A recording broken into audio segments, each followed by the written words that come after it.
Right. So welcome, everyone. I'm so glad to have you here for our monthly JB Media Digital Drop-In. Today, we're going to be talking about the topic of ethical email marketing. Now, before we dive into the slides, I want to just remind everybody that you will get a copy of the slide deck along with the recording of today. So if there's anything that you're interested in, you will get a copy of all this information. You'll be able to go back and listen to it again, and also to go through my slides and click on any links that would be of interest. I also want to invite everyone as we go through the next 50 minutes to feel free to put any questions that you have in the Q&A or put them in the chat. I'll be monitoring both. And today we're going to specifically talk about ethics as it relates to email marketing. But of course, if you have any other email marketing questions, I want you to feel comfortable just hopping in and asking them. So if they're marketing related, that is fine. But today we want to talk about how we approach email in this world where essentially privacy and security are becoming a bigger and bigger conversation for people across the globe. So in the United States, we're talking a lot about these issues, and we are thinking a lot about how we are going to, in the future, safeguard and protect people online. We're also looking at the different legislation and laws in our country. And again, this isn't just happening in the US, but it's happening across the world. And so it's really important to be aware of this shift, not necessarily in just the legal kind of approach, the legal approach to email, but this shift in the consumer consciousness around marketing of all kinds, not just email. So that's why this year we're spending a little bit more time talking about the ethics of marketing, because the ethics of technology has become a very, very big conversation. And really marketing, because it relies so heavy on technology, because it is so integrated with the communications technology that we have these days, it's really important that we become aware, like I said, of the values, the belief systems, and the shifts in how people think about the communications they're receiving. So first, I want to give a big shout out to my business partner, Justin Bellamy. A lot of you already know him. He is the co-founder of the JB Media Institute and also the founder and director of strategy at JB Media Group, which is a sister company of ours that's a marketing agency. And our two sister companies have really spent a lot of time asking these ethical questions about the work that we do over the last few years. And I think it's because a lot of us really take it to heart, right? The impact that we have in the world, the impact that technology is having in the world, and the impact that, let's say, even consumerism is having in the world. So as marketers, when we start to ask those important questions, we have to start really aligning our approach to the work, to the marketing, with our own values as a team and our own values as kind of a brand, right, that crosses over more than one company.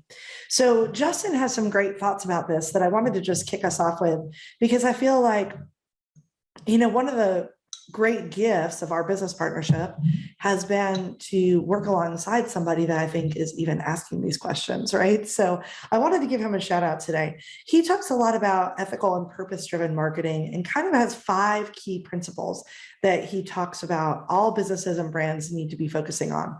So the first is being honest in all communications. The second is practicing cultural sensitivity. The third is following permission-based email practices, which is the focus of our conversation today. The fourth is using digital advertising best practices. So really understanding the power of persuasive technology and what that means, and how do we enter that space, with real awareness of the impact that we are having, both positive and negative from an advertising perspective. And then the fifth is optimizing content using white hat SEO, or search engine optimization. And, this is where I think Justin and I first communicated and connected, which was around really search engine optimization and the white hat, black hat argument. And we both are familiar with a lot of the black hat techniques and that approach to SEO.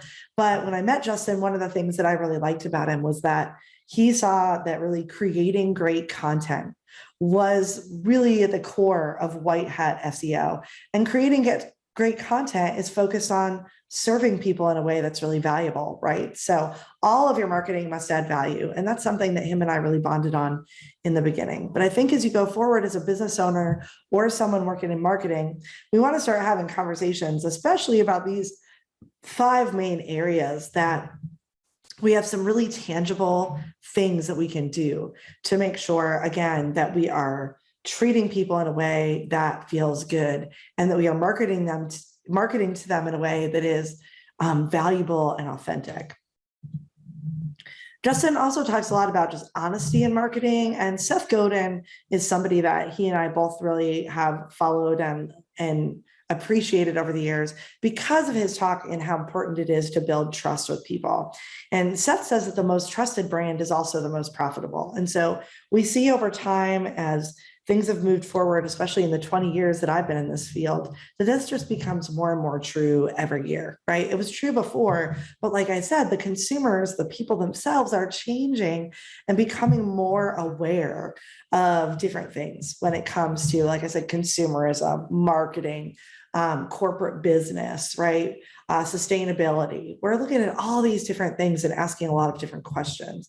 And so one of the things that we really believe is that in order to be an ethical marketer, we have to really commit to absolute honesty in our marketing. So this means not misrepresenting ourselves, not misrepresenting our products and services, and not misrepresenting what the real value is, really.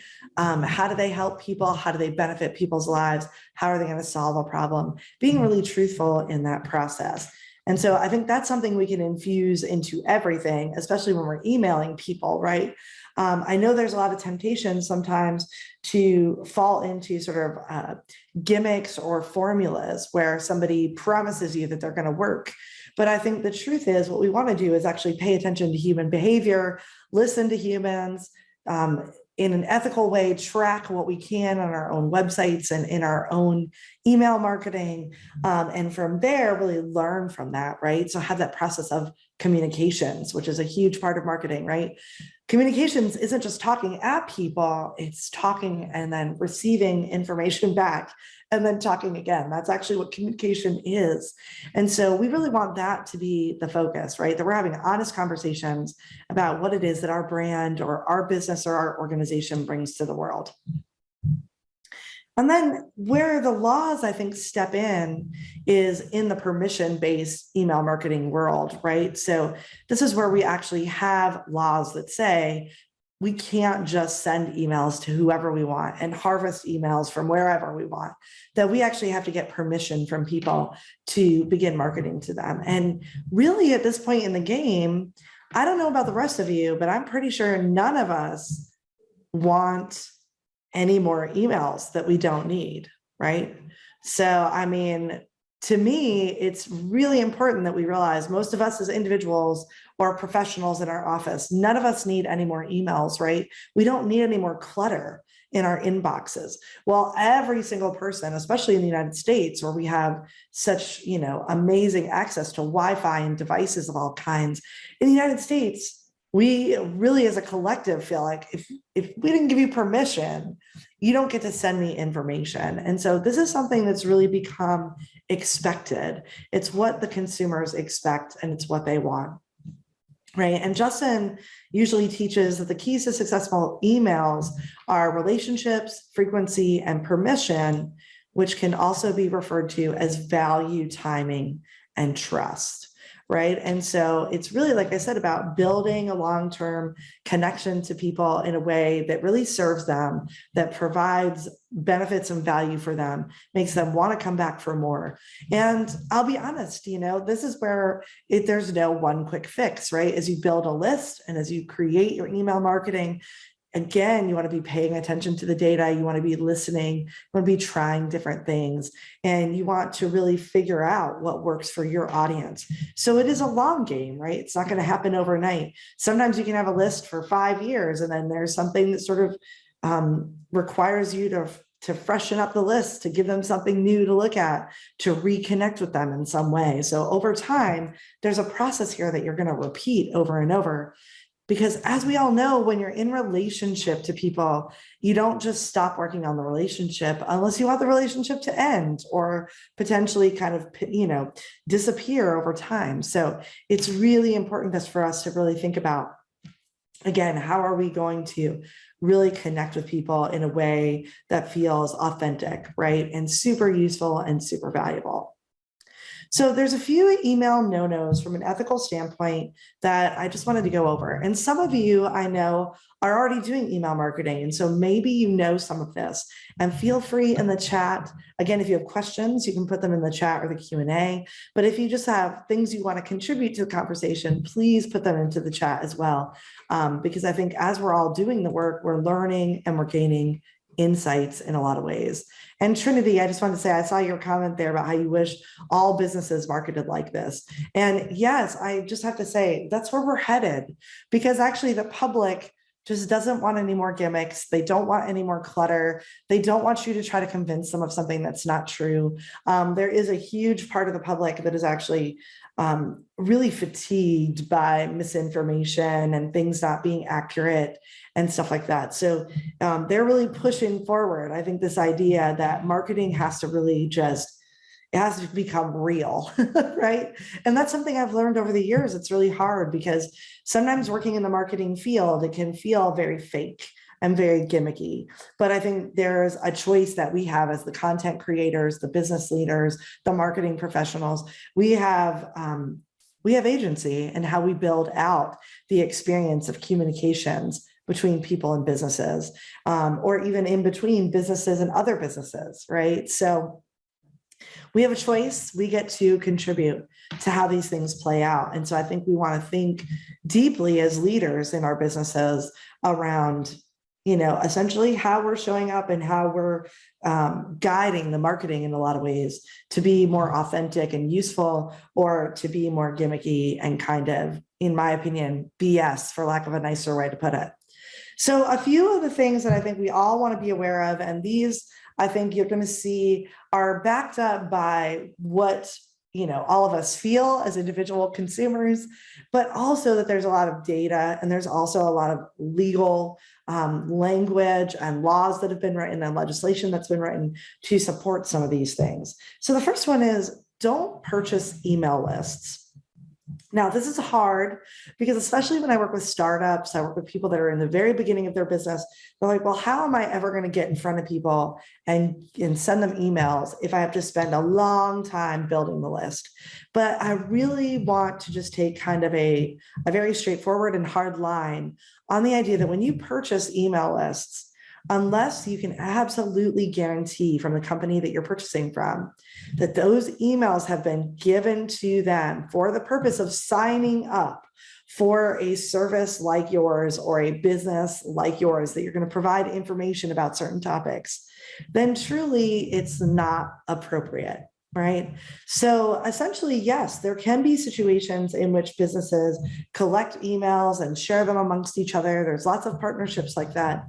But I think one of the things we want to acknowledge is that historically, we have had credit card companies, we've had big tech companies, we've had debit card companies and banks, all basically taking our data and selling it back and forth and correlating it, right? So that Facebook can have data about what I've been purchasing, so that, the bank can benefit from having all this tracking that shows what I'm doing with my debit card on a regular basis. So this sort of like big corporate move to share our data, to where when they put all the numbers together into their software, and all the private information about us, that it can start to correlate who we are, right?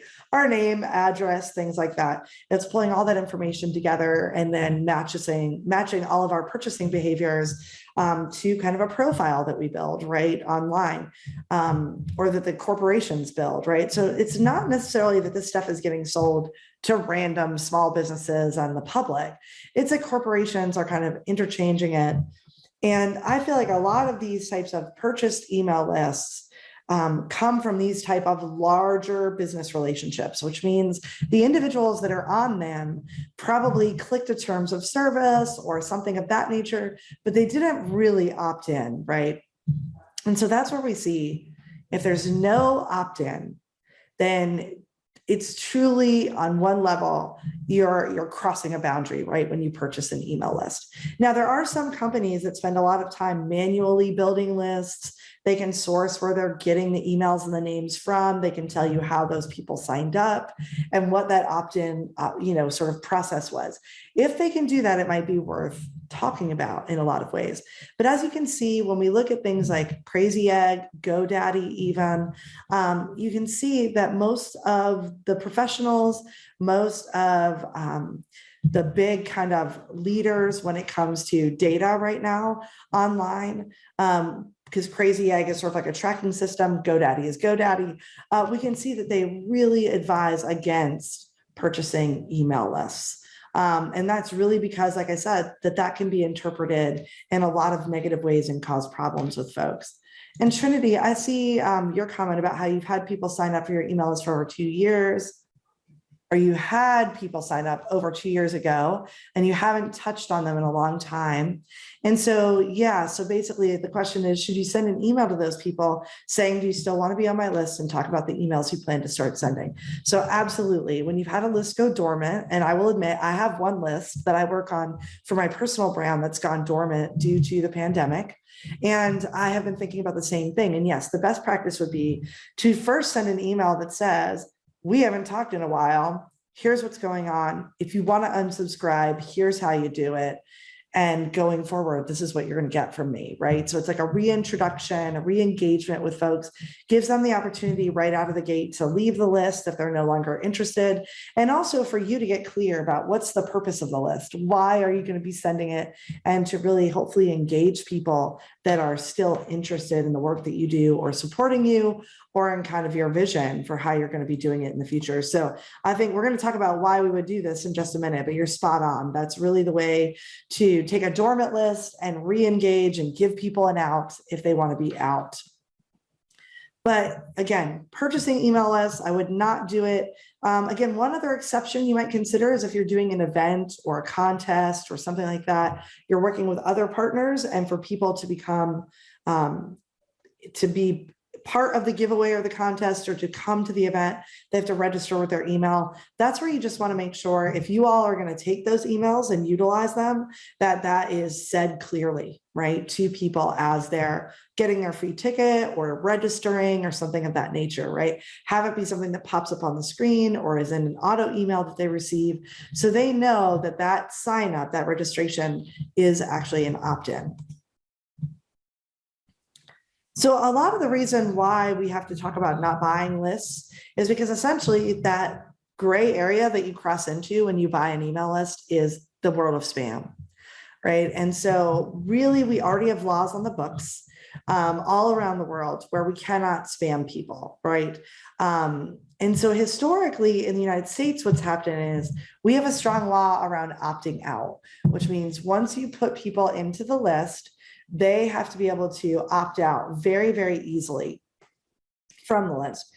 Where we saw Europe make a big change with GDPR is to say that not only do you have to have an easy opt out, but actually we want to have laws that say people have to opt in, right?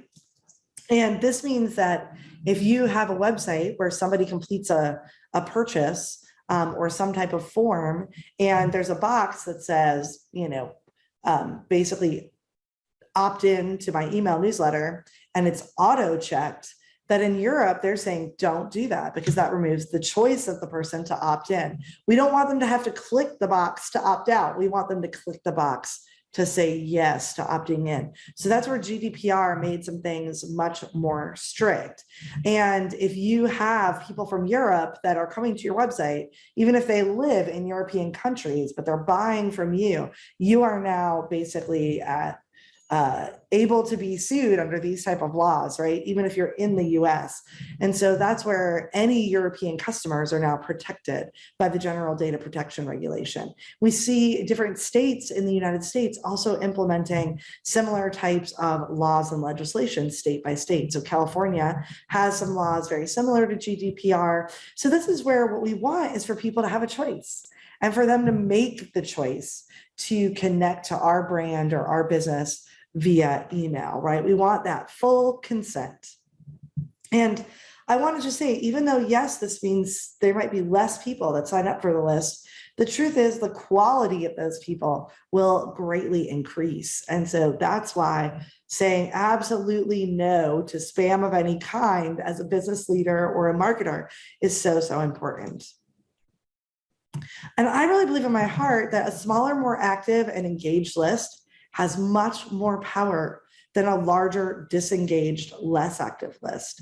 So I would rather you had 200 people that really, really care about opening your emails, reading your emails, engaging with your brand, than if you had 50,000 and most of them didn't care at all, right? So that's where buying email lists can get scary because we don't really know if we're getting high quality or low quality people in that mix, right? And this is why we want to make sure that everybody who's subscribed to our list that is fully consensual, right? That they wanted us in their inbox, because if they don't want us in their inbox, they're not going to be active and engaged. And that's what we need for our list actually to generate revenue and to grow our bottom line.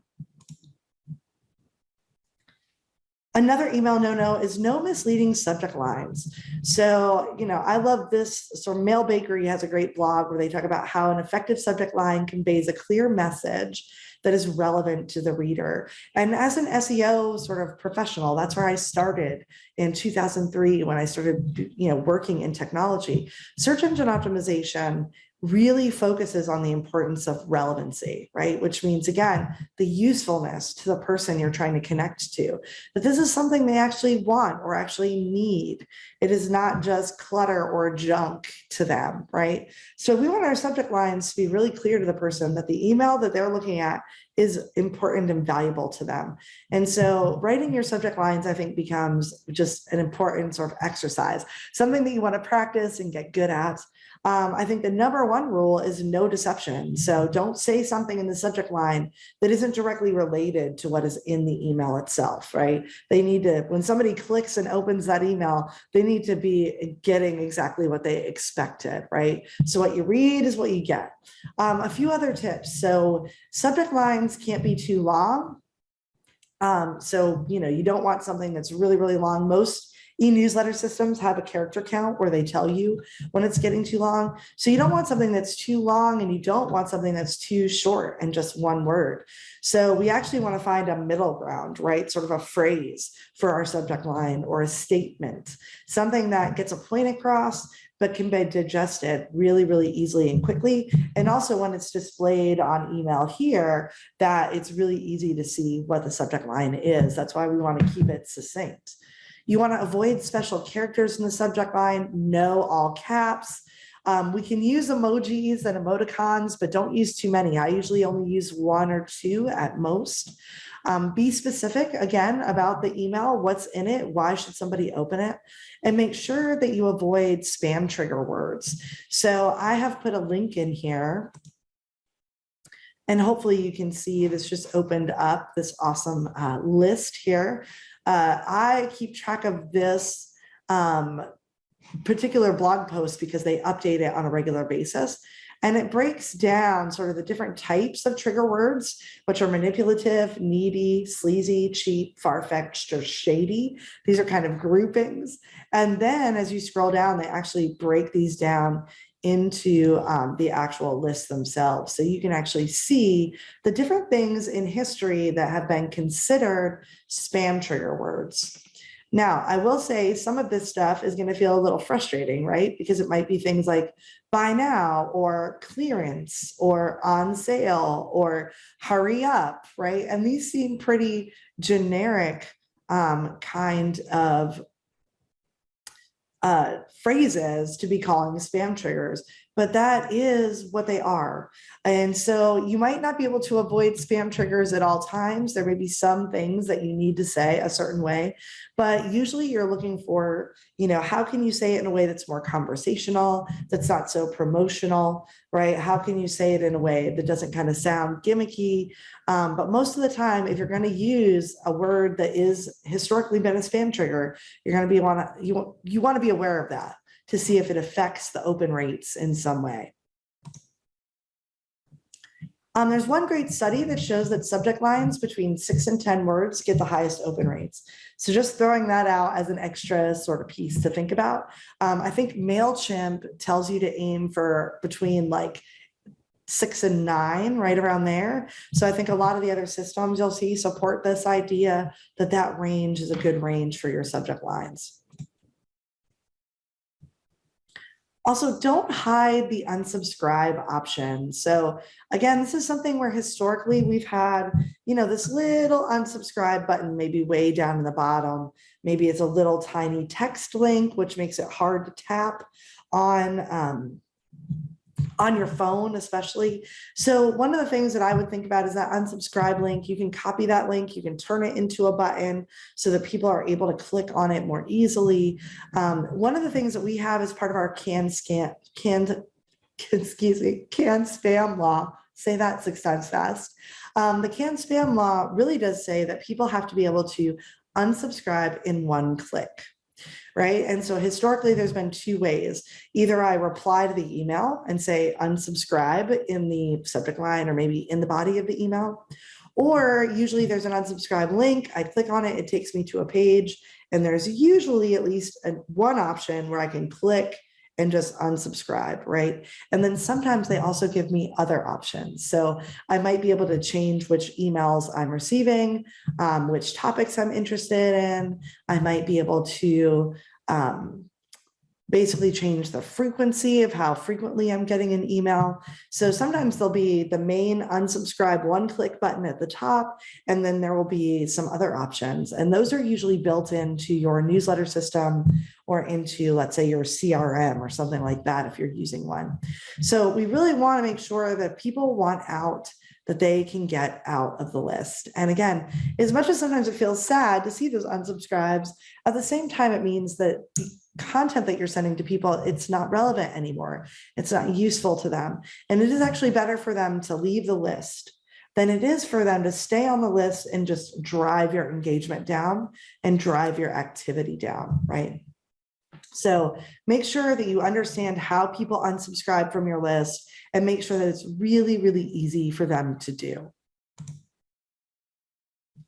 Again, the can spam federal law requires that anybody who's being removed from a list be able to do it in one step. And I think there's a lot of abuses of this, right? There's many times when I've unsubscribed from a list and it's not just one step, there's multiple steps. And so for the record, even though there's people who are doing that, there's companies that are doing it, the truth is it is technically illegal to a certain extent, right? And then Trinity, I see your question comment here. Where's the line between someone that you want to connect with in business and someone that is signed up for your email list? Would you say it is or isn't ethical to send an email to those you're interested in being involved? Maybe they give you their business cards rather than subscribe to your list, and give them an option to opt in or out to the email subscription. So yeah, so I think the answer to that, the line really is that they should make a choice, right? So what you shouldn't do, in my opinion, is collect a bunch of business cards or get an, maybe you're in a group email and everybody's emails are visible. Maybe it's your networking group. I would say you don't want to take those emails out of that email and, plug it into your MailChimp or plug it into your constant contact. Same thing, like I said, if you get a bunch of cards, you don't want to go plugging that right into your system. What you want to do is figure out a way to send those folks a kind of welcome email, right? Which allows them to then make a choice to opt in or out of the overall list. And so if you are dealing with only a handful of cards, you could send that email more manually and personally. You could write personal emails to like 30 people and say, hey, it was great to meet you today. Thanks for giving me your card. I wanted to connect via email. By the way, I have this great email list. Here's what we do. Love for you to sign up, right? If you've got anything you want me to check out, please feel free to send it back to me. So yes, I think you want to treat it like networking, right? You actually want to have a more personal kind of touch point. Now, let's say that you are part of an event, and at the end of the event, everybody gets a copy of everybody's emails so that they can connect. That's where, again, if there's too many to do manually, I'm going to think about, instead of adding them to an automatic list in my newsletter or an automatic list in my customer relationship tool, I'm going to basically figure out how to send them one email that just says, it was great to meet you at this event. Thank you so much. Here's some great stuff, my email newsletter, my Facebook, my Instagram, right? Please connect with me in these places. Maybe you give them some other type of call to action, whether that's, booking a consult or connecting with you in some other way. But what you're doing is basically sending them a one-time invite. So at that point, they're not in a list where then you're going to start sending them an email every month or every week or every quarter or whatever it is, right? That you actually first send them an email that is a standalone welcome.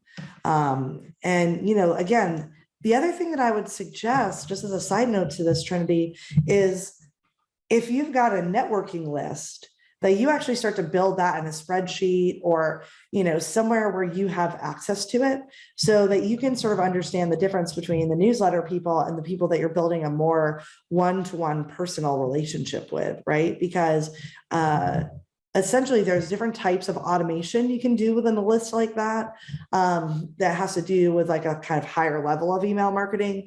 And again, that's where you might be using something like a customer relationship management tool, a CRM, and people have the ability to opt in to different types of messages, and you have this way of actually building this is something like salespeople use, right? To have that more personalized connection, even though the emails are automated to some level. That's very different on some levels than an e-newsletter, right? And so, if you're networking with folks and there's other professionals that you want to partner with, I start out manually with that. And then eventually down the road, I would leap maybe to a piece of software once the list is big. But I've managed a more private list of those people for myself of around, I would say like 200 people. And I actually make the effort to make personal emails to that group. So the group where I'm really digging into this personal relationship, we're partnering, we're passing referrals, all of that sort of stuff. I'm working a little bit harder than just like, let's say, a MailChimp newsletter, right? And that's just because I feel like I get better results that way. Yeah, I'm glad that was helpful. Because again, smaller businesses, sometimes we can do things a little manually that gets better results. We don't have to automate every single thing, right? So newsletters are definitely worth automating in a lot of ways, and the opt-ins are great. And I love doing drip campaigns and things like that.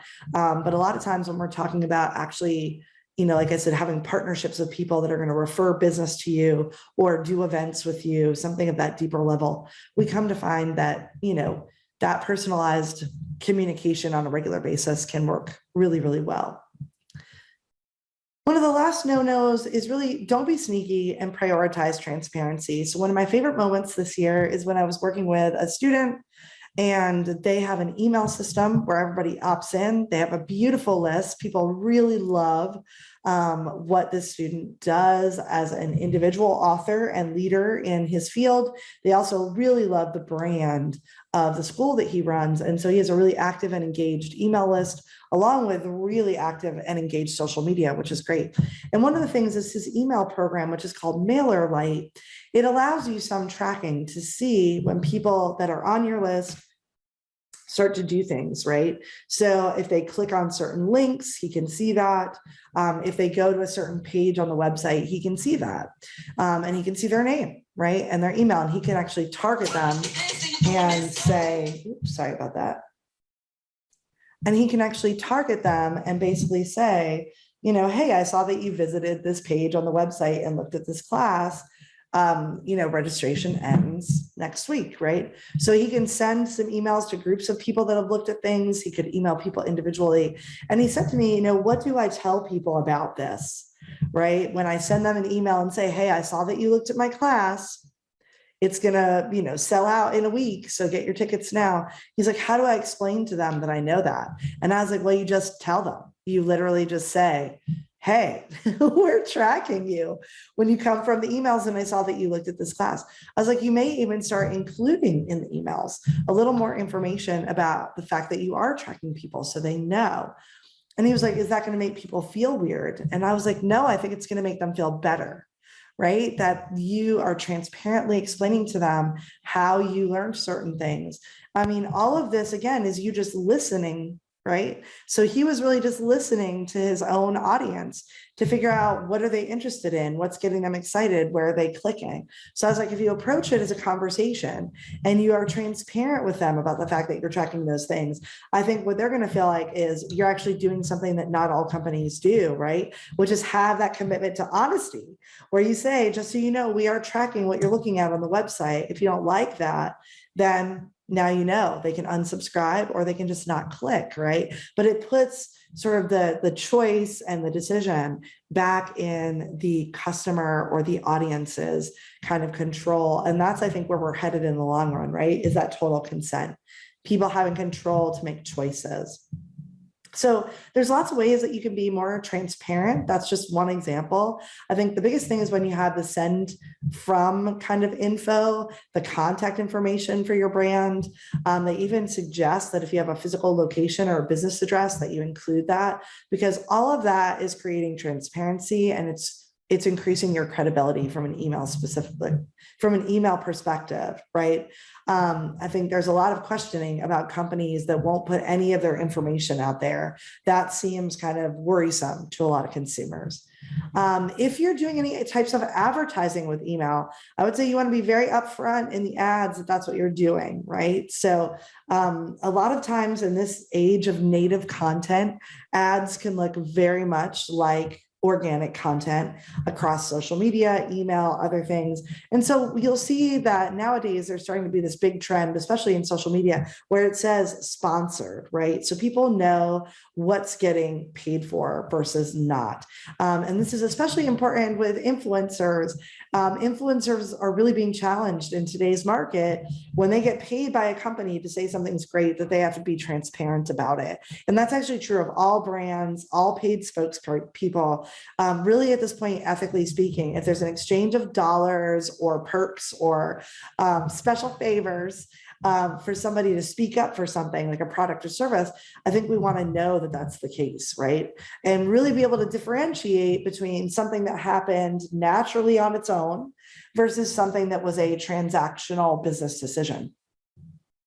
And so again, just being honest about this stuff, I think, is what matters. I think the consumers aren't necessarily judging if you paid somebody or didn't. Many people believe influencers should get paid, right? Or that celebrities should get paid when they endorse something. But they also feel like they should know that that was the transaction that happened, right? Because that gives them more information about what they should sort of trust or believe about what these influencers and paid spokespeople are saying.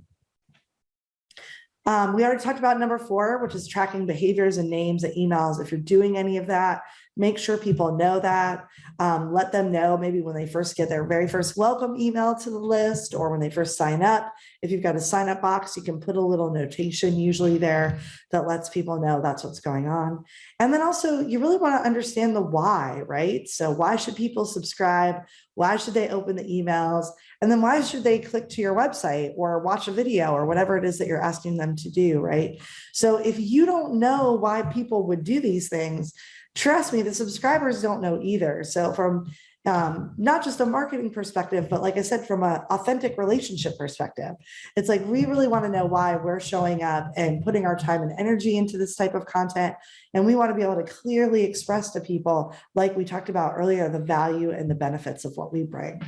And I love this quote from Figaro Digital: if you focus on ethical marketing instead, you'll be able to maximize customer satisfaction and maintain consumer trust and brand credibility. So again, this is a long game, right? Ethics in marketing is about the long game and building something that will last long after you're no longer with the company, right? So when I think about ethical marketing and how we utilize that to build businesses, what I'm really thinking about is how I want a company to exist after I'm gone or after I sell it, right? I want the brand to keep going. And that only happens if the relationships that we build with people are real, right? And the connections that we create get stronger and have more value over time. So we're really looking at that bigger vision. So a few other things just to think about. Mobile-friendly emails are really the number one way that people are engaging with email, just from a general public standpoint. Now, if you're business to business like me, there's lots of your customers that are still using their desktops and their laptops to access email. But right now, when we look at just statistics in general for the general population, we see that 60% of email campaigns are read on a mobile device. That's a smartphone or a tablet, right? So even a lot of business people now check their email on their mobile devices, and this number is just going to keep going up. It's continued to go up over the years. You'll see 29% is on webmail. What that means is they're not in an app, right? So they're on Gmail in their Safari browser, right? So that's where webmail is still potentially being viewed on a phone in a lot of ways. But it means they're not using, like I use the Outlook app, right? They're not using something like that. You might use the Apple Mail app. They're not using something like that. So if we combine webmail and mobile app email systems, we really see that it's becoming a much higher number. A lot of the other studies would say that 70 to 80% of people are doing email on their phone pretty frequently. The other thing is that mobile emails are 65% more likely to bring people to your website. So that factor, when people are on their smartphones and they're tapping with their fingers, it makes it more likely for them to tap and go and take a look at what you're sharing in your email newsletter. So mobile friendliness is really important. I suggest everybody, send those preview test emails to yourself, check them on your phone, and just be aware that, this is why it's so important to be providing value. Because when we enter people's inboxes, we're really entering their day-to-day personal lives. And so we really want to respect that when they opted in, that was a big gift that they gave us, right? And Trinity, I see your question. Is there a type of email marketing you would suggest? I'm assuming you mean platform when you say like MailChimp, Constant Contact. I don't really. I'm a big fan of MailChimp because they do have a free option, but Constant Contact I love, and they have exceptional customer service. I like MailChimp and things like MailerLite, MyEmma, Aweber is one of my favorites. I like all of them. They all integrate really well with websites if you have one. I think Constant Contact can get a little clunky when you're integrating it with your website and creating your sign-up forms, but their customer service is amazing, and you can actually call them as a paid customer and they'll help you solve problems and things like that. So I think there's a lot of good systems. It's about your price point, and it's about the features that you want to have, and it has to do with the size of your list. So those three things are going to affect the cost of what you're doing. And, I think the features, especially if you want to be able to do some level of automation, if you want to be able to do segmenting and tagging and have a list, but you have different niche or segmented groups inside, what you want to do is compare price and features. A lot of them will have free trials, so you can test something out before you commit. And I often suggest that people test at least 2 to 3 different systems to feel like which one is kind of most intuitive for them to use. And most all of them have mobile friendly templates that you can use, which I think are great. And then, like I said, the number one thing with email that matters, because people are giving you a direct line to their personal inbox, it's really about creating and communicating value. Like if you took nothing away from this ethical discussion, it will be that right there, that the emails that you send really, like I said, bring something to the table for people, serve them, and have real usefulness or real joy for them to experience, or you're answering their questions, you're solving their problems. And so why are you sending the emails as a brand, as a business? What's motivating you to take the time to do this? And also, why will people read them? Right? Because it's those two questions really, really kind of bring us to that solid point of how does your email marketing serve others? And I would basically say that the real question is, how does all of your marketing serve others? So even though we're talking about email today, a lot of these same principles are going to be part of how you approach the different content you build on your website, the way that you do your social media, the way that you put together your digital ad campaigns, the way that you optimize your website for different reasons. All of these things really come down to that why question and making sure that what we're doing and what we're creating online isn't just more clutter to throw on a pile of clutter, right? I don't want my emails to be one more thing that people are deleting that they ignore, right? There's going to be some of that inevitably, but I want that to be a smaller number of people, not a larger number of people. So that's the same way with social media. It's the same way with your website. It's the same way with lots of different things that you do digitally. It's like we really want to ask ourselves, how are we serving people? How are we really showing up for them? And keep in mind, serving people can be entertaining them, making them laugh. It doesn't just have to be serious, right? Entertainment is really, really important for people in general. And so, how do we really show up for our customers, show up for our potential customers, show up for our community, and provide something from a content perspective that is really awesome and that people want more of? And again, we might not be able to figure all of this out day one, right? This might be something over time where we have to learn, like I said, communicate, listen, learn. So our email marketing becomes kind of something that grows and changes along with our brand and gets stronger and stronger. So I know we're right at the top of the hour. Thanks so much for the great questions, Trinity. I don't see anything in the Q&A, but I'm glad to stay here and answer any additional questions about email marketing. When you download the slide deck, you'll also get some great information about just our school, what we do, future webinars. You can click any of these links to learn more about our programs and our classes. And all of my personal information is in there as well. So please feel free to reach out to me if there's anything else you'd like to talk about or discuss. Never hesitate. I'll usually get back to people as soon as I can. Great to see you, Mary. Thanks so much, Hillary. Trinity, again, thanks so much for being here. Thanks, Teresa. But yeah, like I said, I think at the end of the day, we want to know that the things that we put out into the world as businesses are really impacting people in a way that matters. And so if we can bring that to all of the different communications and content that we're creating online, I think we're going to see in the long term, it's a real benefit to take that approach. So thanks everyone again for being here. Have a great rest of your week. And I hope to see you at our next digital drop-in.